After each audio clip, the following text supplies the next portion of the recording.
विष्णु कर्णमलोद्भूतौ दानवो मधुकैटभो महाबलो चतौ दैत्यो विवृद्धो सागरे जले। बोले विष्णु कर्णमलोद्भूतौ, भगवान विष्णु का कानों को जो मैल छी, कानों में मैल हो, बोले वे मैल सी उत्पन्न यु मधु कैटभ नामक द्वि दैत्य, बड़ा बलशाली दैत्य प्रकट हुए न। जब ये प्रकट हुए तो चारों ओर जल ही जल है ना, अथाह राशि को जल सचन लग गया यु द्वि दैत्या कि बोले महाराज हमारो उत्पत्ति करता कुछ कह ना, हम तय उत्पन्न करी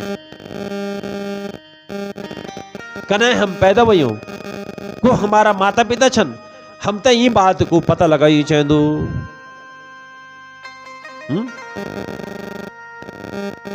द्वि मधु और कैटभ अपना उत्पत्ति करता को पता लगाना का वास्ता इथे उथे भागण लग गयन।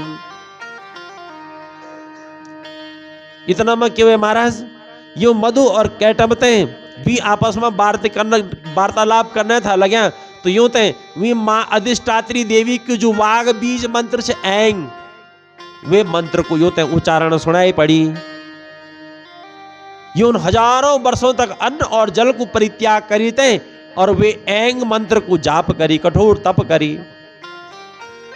तपस्या सी प्रसन्न वेते जो आकाशवाणी हुए, हे दैत्यों हम आपकी तपस्या सी प्रसन्न छो, आप बर मांगा, मैं आप ते वरदान देना चाहूं। जब यूं द्वि मधु कैटभन वी भगवती का बीज मंत्र को ऐंग को जब यूं उच्चारण करी, तपस्या करी, तो वो मां प्रसन्न वेते यूं दैत्यों ते बोल दी कि अपनो मनोवांछित वरदान ते मांगा। तो यू बोल लगे कि हे देवी यदि आप हमसे प्रसन्न छे, आप हमते इच्छा अनुसार ही जो वरदान देना चाहनी, तो हमारी मृत्यु बल हमारी इच्छा अनुसार हो। यदि दैत्य छन बन्य हमारी मृत्यु कौन हो, हमारी इच्छा अनुसार है ना, किला की मृत्यु सभी ते प्यारी छे ना, कोई नहीं मन चाहतो ना, लेकिन जन्म मृत्यु सुख दुख ध्यान देवा।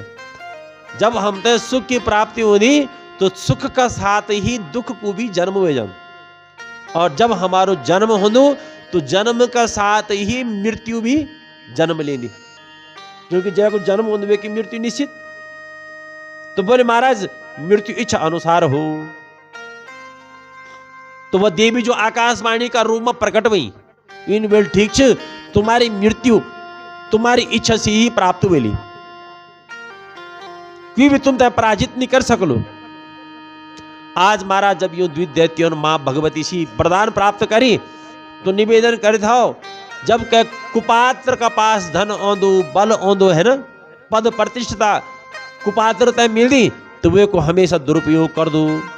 वन्य आज यू भी जो मां भगवती को जो वरदान होते दिनियो, वे वरदान को दुरुपयोग करने लग गया न, और मनोमत्त भेते सागर में जलचर जीवों का साथ क्रीड़ा करने लगे। वे जल में वरदान मिल गया ना, तो वरदान मिली था कि वे ज्ञान यू अहंकार यूं तय मदोन्मत्त वे ज्ञान, मद यानी अहंकार में उन्मत्त हुए, और वे सागर वे जल में क्रीड़ा करने लगे। और संयोग बस कुछ समय का पश्चात कि वे ध्यान देवा, यूं कि जो जगत श्रेष्ठ जगत का उत्पत्ति कार जो ब्रह्म छन, ब्रह्म जी कमलासन में बैठे, ये द्वि भाई मधु कैटभ ब्रह्म जी का पास पहुंच गए। ब्रह्म जी का पास अब ब्रह्म जी ते बोलने लगे कि हे ब्रह्म जी तुम हमसे युद्ध करावल, है ना, क्योंकि जय की दुर्बुद्धि बनी ना, कुपात्रता जय अंदर ओनी, वे ते बल मिन पर, रूप मिन पर, पद मिन पर, प्रतिष्ठा मिन पर, धन मिन पर, वे को दुरुपयोग। यो का पास बल छ, देवी क्यों आशीर्वाद छ, तो ब्रह्म जी तय बोल लगे तुम युद्ध करा, अन्यथा तुम ये आसन तय छोड़ दिया। और यदि आप दुर्बल छे बल, तो आप पर ये आसन में बैठने को अधिकार नहीं, और बलवान छे तो हमारे साथ युद्ध करा। आप युद्ध करा या ये स्थान छोड़ी तय चल जा। किले के महाराज जब ये चित्त की वृत्ति में जब अहंकार हमारा ए जान मोहग्रस्त जब मन की वे जान तुम्हें की बुद्धि फिर खराब हो जाती। भगवान गीता में बोलन कि मोघासा मोघ कर्माणु मोघ ज्ञानाच्युचेतस राक्षसी आसुरी चैव प्रकृतिम मोहनिम श्रिया। जब बल व्यक्ति मोहग्रस्त हो जाता ना तो वे की आसुरी और नास्तिक विचारों वे का मन में आ जाता। मोह सी व्यक्ति का अंदर जो महाराज आसुरी वृत्ति असुरपन और फिर विचार वे का नास्तिक में जाता। सकाम फिर कर्म करने लग जादू वासनाएं वे का जीवन में आनंद। आज जब ब्रह्मा जी ने देखी कि द्विदैत्य जो द्विदैत्य छन ये मेरे साथ युद्ध करनो तय छन बने मैं तैन बने युद्ध करा।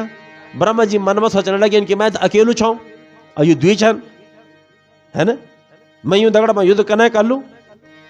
किले कि जब तक क्या का बल और पराक्रम का बारे में जानकारी ना हो जब क्या का बल का बारे में पता ना हो तब तक वे का साथ में युद्ध नहीं करी चाहे दो। जब तक क्या का ज्ञान का बारे में पता ना हो है ना तब तक वे तक वैसी